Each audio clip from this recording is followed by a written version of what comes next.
Assalamualaikum warahmatullahi wabarakatuh. Diceritakan dahulu kala ada yang namanya zaman Nisnas. Nisnas ini adalah makhluk yang menghuni dan menguasai bumi sebelum zaman insan atau manusia modern seperti kita sekarang ini. Bangsa Nisnas adalah makhluk hidup pertama di bumi. Mereka hidup satu masa dengan jin dan musnah jauh sebelum Nabi Adam alaihissalam diturunkan ke bumi. Sebelum kita mulai, alangkah baiknya jika para pemirsa sekalian bantu support channel ini dengan cara like, comment, dan subscribe. Semoga semuanya dimudahkan rezekinya. Amin, amin ya Rabbal Alamin. Bangsa Nisnas hidup jauh di utara bumi, dekat dengan wilayah kutub utara. Salah satu kota tempat peninggalan bangsa Nisnas ini adalah di Spitsbergen. Di kota inilah banyak terdapat peninggalan dari bangsa yang telah musnah ini, seperti lukisan-lukisan manusia bersayap ataupun makhluk setengah hewan. Mungkin pada zaman tersebut makhluk-makhluk setengah hewan memang eksis di bumi ini. Bahkan mungkin setelah bangsa ini musnah, sisa-sisa dari mereka yang bertahan dianggap sebagai dewa oleh manusia. Tak heran jika di berbagai penjuru dunia kita dapat menemukan berbagai artefak atau lukisan manusia setengah binatang. Bahkan di Indonesia sendiri terdapat artefak manusia setengah binatang seperti manusia Garuda. Contohnya ada di salah satu candi yang berbentuk badan manusia dengan sayap dan memiliki kepala seperti burung elang. Hal ini mirip juga dengan yang ada di Mesir dalam lukisan yang terdapat di dalam piramida. Lukisan keduanya relatif sama, digambarkan sebagai sosok makhluk berbadan manusia berkepala burung. Entah itu hanya sekedar mitologi atau dahulunya memang kenyataan. Banyak legenda yang menyebut adanya gambaran manusia setengah hewan. Misalnya, cerita tentang manusia dengan badan manusia tetapi berkepala anjing, yang dalam masyarakat Jawa disebut dengan Aul, atau kisah Anubis dalam kepercayaan Mesir kuno. Kembali ke peninggalan bangsa Nisnas di Spitsbergen. Kota ini terletak dekat sekali dengan lingkar kutub. Di sana, matahari hanya bersinar sekitar setengah bulan saja dalam 1 tahun, sehingga selebihnya gelap gulita. Kegelapan tersebut hanya diterangi oleh aurora borealis. Banyak sekali peninggalan masa lalu yang tidak terlacak di sana. Peninggalan-peninggalan masa lalu sebelum manusia menguasai bumi. Bangsa Nisnas adalah bangsa yang sangat maju. Mereka diberikan kemampuan yang luar biasa. Salah satu kelebihan mereka yang sangat hebat adalah kemampuan telepati. Teknologi mereka sangat maju, dan peradaban mereka telah membangun kota-kota yang sangat megah dengan segala teknologi canggih dan tata kota yang sempurna. Bangsa Nisnas memiliki postur yang jauh lebih tinggi dari manusia saat ini. Tak heran, kuil-kuil dan bangunan yang dibangun oleh mereka ukurannya begitu besar dan megah. Ras mereka terbagi menjadi beberapa jenis. Ada yang sangat mirip dengan manusia namun memiliki sayap. Ada yang berbadan manusia berkepala binatang ataupun sebaliknya. Karena kecongkakan, ego, dan nafsu mereka saling berperang antar sesamanya hingga akhirnya bangsa ini dihancurkan oleh pasukan langit yang dipimpin oleh Azazil. Azazil adalah nama makhluk terkutuk yang setelahnya diubah menjadi nama iblis. Pasukan Azazil juga diperkuat dengan yang mereka sebut sebagai Phoenix atau burung-burung api yang berasal dari neraka. Hampir semuanya musnah dalam pertempuran tersebut. Yang tersisa hanya sedikit dari mereka dan peninggalan mereka pun hanya diketahui oleh orang-orang tertentu saja. Selain di Spitsbergen, peninggalan mereka juga ada di Swedia dan di suatu kawasan di Asia. Namun ada juga yang selamat dari serangan tersebut dan melarikan diri. Mereka kemudian menyebar untuk membentuk koloni dan membangun peradaban kembali. Sebagian dari mereka yang berwujud manusia setengah ikan melarikan diri ke palung-palung laut yang dalam. Mereka inilah yang sering kita dengar sebagai putri atau putra duyung. Al-Quran menjelaskan tentang makhluk sebelum manusia adalah bangsa jin. Dan kami telah menciptakan jin sebelum Adam dari api yang sangat panas. Manusia tidak diciptakan di bumi, tetapi diturunkan ke bumi serta ditunjuk dan diangkat oleh Allah Subhanahu wa Ta'ala sebagai khalifah atau pengganti di muka bumi. Sebagai makhluk pengganti, tentunya ada makhluk lain yang diganti. Dengan kalian, Nabi Adam pun ketulah bermami. Tetapi ia adalah manusia pertama, pengganti makhluk yang telah membuat kerusakan dan menumpahkan darah di bumi pada saat bumi berumur 8.000 tahun. Di bumi saat itu sudah terdapat banyak biji sawi yang putih.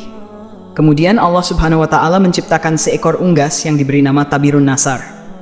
Allah Subhanahu wa Ta'ala berfirman, Hai unggas Tabirun Nasar, makanlah biji sawi ini. Apabila habis biji sawi itu, engkau akan aku matikan. Sang unggas pun memakan biji-bijian itu, namun cara memakannya diatur. Pertama, sehari 1 biji yang dimakan. Setelah semakin berkurang, maka kini dimakannya hanya 1 biji dalam sebulan. Biji sawi itu semakin berkurang saja. Oleh karena begitu takutnya terhadap kematian, sang unggas memakan 1 biji dalam 1 tahun. Namun akhirnya tetap habislah biji-biji sawi itu. Tabirun Nasar pun akhirnya mati. Setelah kematian tersebut, Allah Subhanahu wa Ta'ala menciptakan makhluk lain sebagai penghuni bumi, yaitu 70 orang laki-laki. Namun tidak semuanya langsung diciptakan, melainkan satu persatu. Allah Subhanahu wa Ta'ala menciptakannya. Apabila seseorang meninggal, maka langsung diciptakan yang lain. Masing-masing dari mereka berumur 70.000 tahun. Konon, setahun pada masa itu sama dengan 1000 tahun pada masa sekarang. Tatkala telah mati 70 lelaki itu, kemudian Allah Subhanahu wa Ta'ala menciptakan jin. Dia menciptakan jin dari nyala api, sebagaimana dalam Al-Quran surah Ar-Rahman ayat ke-15. Sebagian dari jin-jin itu ada yang berkaki 4, berkaki 2, dan terbang. Kemudian Allah Subhanahu wa Ta'ala mengutus seseorang yang bernama Yusuf untuk memberikan pengajaran ilmu dan syariat agama. Namun, jin-jin itu banyak yang mendustakan ajaran-ajaran tersebut, yang menyebabkan Allah Subhanahu wa Ta'ala mematikan semuanya. Penghuni bumi berikutnya adalah suatu makhluk yang berpasangan. Penampakannya seperti binatang yang keluar dari dalam neraka. Binatang itu pun beranak dan anaknya dinamakan Azazil. Setelah cukup besar, Azazil mulai melakukan peribadatan kepada Allah selama 1000 tahun. Setelah itu, Allah Subhanahu wa Ta'ala mengangkatnya ke langit pertama selama 1000 tahun. Di sana pun ia tekun beribadah. Allah Subhanahu wa Ta'ala menganugerahkannya sayap yang terbuat dari manikam yang hijau. Dengan izinnya, maka terbanglah ia ke langit kedua. 1000 tahun lamanya pula ia beribadah. Demikianlah, pada tiap-tiap lapisan langit, ia beribadah selama 1000 tahun lamanya, hingga ke lapisan langit ke-7. Sementara itu, di bumi saat itu sudah ada penghuni lainnya, yaitu bangsa jin yang bernama Jannah. Mereka hidup selama 70.000 tahun hingga lahir anak cucunya. Kata ahli tafsir lain, mereka hidup selama 18.000 tahun mendiami bumi, yang kemudian menjadi sombong dan kufur. Allah Subhanahu wa Ta'ala pun mematikan Jannah. Sebagai gantinya adalah yang bernama Banunal Jannah. Ia mendiami bumi selama 18.000 tahun lamanya. Ia juga dimatikan oleh Allah Subhanahu wa Ta'ala. Sementara itu, di atas langit sana, Azazil bersama para malaikat masih khusyuk beribadah.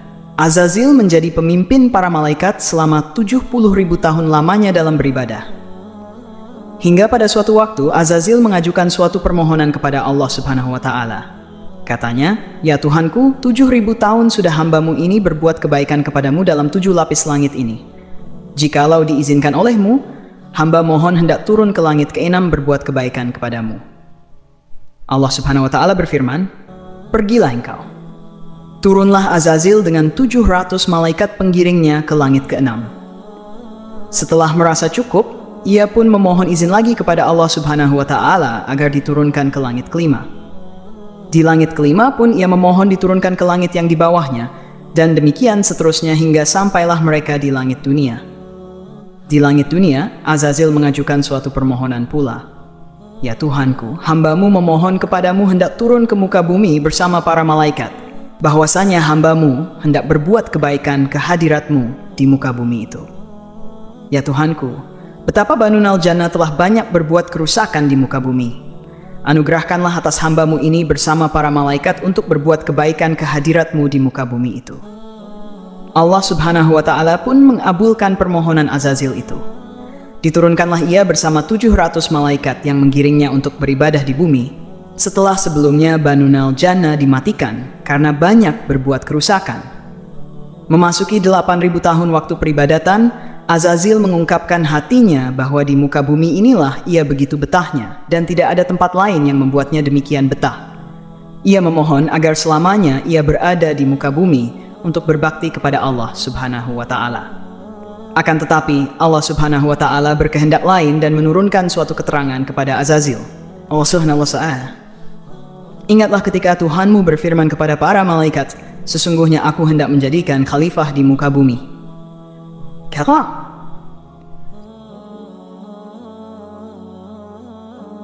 Mendengar firman tersebut, Azazil menjadi berduka disebabkan dengkinya. Mereka pun bertanya kepada Allah Subhanahu wa Ta'ala mengenai siapa yang akan menjadi khalifah itu. Adam namanya, jawab Allah Subhanahu wa Ta'ala. Mereka bertanya tentang hikmah ketetapan Allah Subhanahu wa Ta'ala itu dengan berkata, "Adakah engkau, ya Tuhan kami, hendaklah menjadikan di bumi itu manusia yang akan membuat bencana dan menumpahkan darah? Padahal kami senantiasa bertasbih dengan memujimu dan mensucikanmu." Allah Subhanahu wa Ta'ala berfirman, "Sesungguhnya aku mengetahui apa yang kamu tidak ketahui." Setelah beberapa waktu, Allah Subhanahu wa Ta'ala memerintahkan malaikat dan sebagainya untuk bersujud kepada Nabi Adam. Semuanya bersujud. Yang pertama bersujud adalah malaikat Jibril, Mikail, Israfil, Ridwan, dan seterusnya, kecuali Azazil. Dalam kitab Tafsir Syawi, juz 3 halaman 341, disebutkan mereka bersujud kepada Nabi Adam di hari Jumat dari waktu zuhur sampai asar. Namun Azazil sampai matahari terbenam masih belum juga sujud. Bahkan hingga hari Sabtu paginya saat matahari terbit, Azazil masih belum sujud. Allah Subhanahu wa Ta'ala kemudian menegur Azazil, "Sesungguhnya kami telah menciptakan kamu, lalu kami bentuk tubuhmu. Kemudian kami katakan kepada para malaikat, bersujudlah kamu kepada Adam. Maka mereka pun bersujud, kecuali iblis. Dia tidak termasuk mereka yang bersujud." 11-18. Allah Subhanahu wa Ta'ala berfirman, "Apakah yang menghalangimu untuk bersujud kepada Adam di waktu aku menyuruhmu?" Iblis menjawab, "Aku lebih baik daripadanya. Engkau ciptakan aku dari api, sedangkan dia engkau ciptakan dari tanah." Allah Subhanahu wa Ta'ala berfirman, "Turunlah engkau dari surga itu, karena kamu tidak sepatutnya menyombongkan diri di dalamnya. Keluarlah, sesungguhnya kamu termasuk makhluk-makhluk yang hina." Iblis menjawab, "Beri tangguhlah aku sampai waktu mereka dibangkitkan." Allah Subhanahu wa Ta'ala berfirman, "Sesungguhnya kamu termasuk mereka yang diberi tangguh." Iblis menjawab, "Karena engkau telah menghukum aku tersesat, aku benar-benar akan menghalang-halangi mereka dari jalan engkau yang lurus. Kemudian aku akan mendatangi mereka dari muka dan dari belakang mereka, dari kanan dan dari kiri mereka. Dan engkau tidak akan mendapati kebanyakan mereka bersyukur." Allah Subhanahu wa Ta'ala berfirman, "Keluarlah kamu dari surga itu sebagai yang terhina lagi terusir. Sesungguhnya barang siapa di antara mereka mengikuti kamu, benar-benar aku akan mengisi neraka jahanam dengan kamu semuanya." Hari Sabtu berikutnya, iblis dikeluarkan atau diusir dari surga. Ia menempati wilayah bumi, langit, dan sebagainya, selain surga. Allah Subhanahu wa Ta'ala berfirman, "Hai Adam, sesungguhnya ini adalah musuh bagimu dan bagi istrimu. Maka sekali-kali janganlah sampai ia mengeluarkan kamu berdua dari surga, yang menyebabkan kamu menjadi celaka. Sesungguhnya kamu tidak akan kelaparan di dalamnya dan tidak akan telanjang. Dan sesungguhnya kamu tidak akan merasa dahaga dan tidak pula akan ditimpa panas matahari di dalamnya." Kemudian setan membisikkan pikiran jahat kepadanya dengan berkata, "Hai Adam, maukah aku tunjukkan kepadamu pohon khuldi dan kerajaan yang tidak akan pernah binasa?" Pertanyaan tentang bagaimana iblis yang telah terusir dari surga ini kemudian bisa menggoda Adam mungkin sedikit mengganjal di pikiran kita. Para ahli tafsir Al-Quran banyak yang mencoba menjawab pertanyaan ini. Ringkasnya, iblis memang diusir dari surga dalam hal menetap atau tinggal, tetapi tidak berarti iblis tidak bisa berhenti berupaya masuk ke surga. Sehingga iblis memang masuk ke surga dan menggoda Adam dan Hawa di dalamnya. Ada pendapat lain yang mengatakan bahwa penolakan iblis untuk sujud kepada Adam merupakan bukti dari kelurusan tauhid iblis. Karena iblis hanya mau sujud kepada Allah Subhanahu wa Ta'ala, bukan kepada makhluk. Sesuai pernyataan iblis bahwa dia tidak akan sujud kepada manusia manapun. Tetapi sikap pembangkangannya terhadap perintah Allah Subhanahu wa Ta'ala untuk bersujud kepada Adam adalah suatu pelanggaran. Makanya tauhidnya gugur. Kisah ini memang terdengar agak janggal, namun ternukil di beberapa kitab para ahli tafsir yang kemungkinan bersumber dari riwayat Israiliyat. Abu Hurairah radhiyallahu anhu berkata bahwasanya ahli kitab membaca Taurat dengan bahasa Ibrani dan menafsirkannya kepada umat Islam dengan bahasa Arab. Oleh karena itu, Rasulullah bersabda, "Janganlah kalian membenarkan ahli kitab dan jangan pula mendustakannya. Katakanlah, kami telah beriman kepada Allah Subhanahu wa Ta'ala dan segala yang Ia turunkan kepada kami." Dalil di atas mengindikasikan ada batasan dalam menggunakan dan meriwayatkan Israiliyat. Rasulullah Shallallahu Alaihi Wasallam menghimbau untuk tidak membenarkan Israiliyat karena beberapa Israiliyat yang muatannya menyimpang dari kitab suci Al-Quran. Pun Rasulullah menghimbau untuk tidak mendustakannya, sebab beberapa riwayat Israiliyat dari ahli kitab sejalan dengan isi dan kandungan yang terdapat di dalam Al-Quran. Jadi untuk kebenarannya hanya Allah yang mengetahuinya, dan kita cukup menjadikannya sebagai pengetahuan serta mengambil hikmahnya saja. Wallahu alam bisyawab. Semoga kisah ini bermanfaat. Lebih dan kurangnya mohon dimaafkan. Yang benar datangnya dari Allah Subhanahu wa Ta'ala. Khilaf atau keliru itu datangnya dari saya pribadi sebagai manusia biasa. Sampai ketemu di kisah-kisah seru yang penuh makna selanjutnya. Saya akhiri. Wassalamualaikum warahmatullahi wabarakatuh.